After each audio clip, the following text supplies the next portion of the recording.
सांप्रदायिक सौहार्द रक्षा बालेश्वर में गांधीवादी शांति अभियान प्रयास सहर विभिन्न स्थान अनुष्ठित होती सर्वधर्म प्रार्थना सभा और पथप्रांत नाटक।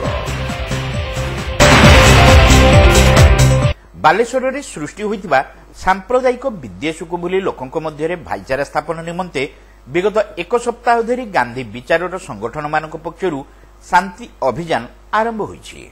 विशिष्ट सर्वोदय नेत्री कृष्णा महांती और डाक्टर विश्वजित तत्वावधान में आरंभ होइतिबा एही अभियान में गांधीवादी माने उभय संप्रदाय मध्य कथबार्ता सह सहर में स्थायी शांति स्थापन उद्देश्य विभिन्न स्थान में पथप्रांत नाटक प्रदर्शन करुछंती। सही क्रम में स्थानीय गोलापोखरी छकरे आयोजित स्वतंत्र अभियान में Purvanchal zone police IG doctor Deepak Kumar और एसपी सागरिकानाथ जोगदेई गांधीवादी मानक प्रयास को उच्च प्रशंसा करथिले।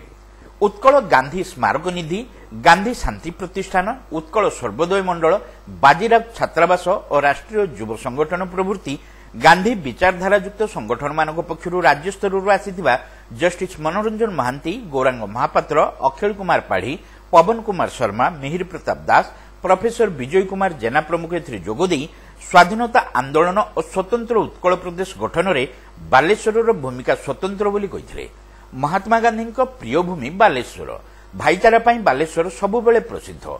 शांति और सद्भावना निमंते समस्ते एकजुट होई शांति सेना गठन कले बालेश्वर ओडिशा तथा समग्र देश को बाट देखाई परिबो बोली गांधीवादी माने मत प्रकाश करथिले। परे एही कार्यक्रम में पथप्रांत नाटक गोटे अचिन्हा सब परिवेशित होइतला। तबे नाटक आरंभ होगा पूर्व सर्वधर्म प्रार्थना सभा अनुष्ठित होता। यशोधरा दास, कवि अभय कुमार दास, जयप्रकाश दास, प्रणीता मिश्र, एडवोकेट मोहम्मद इस्लाम, गौरांग पाणिग्राही, दिलीप पंडा, मंजुलता बड़, देवाशीष पंडा, शकीला बान प्रमुख एथिरे सामिल होई शांति पाई सहरवासी को आह्वान जणाइथिले।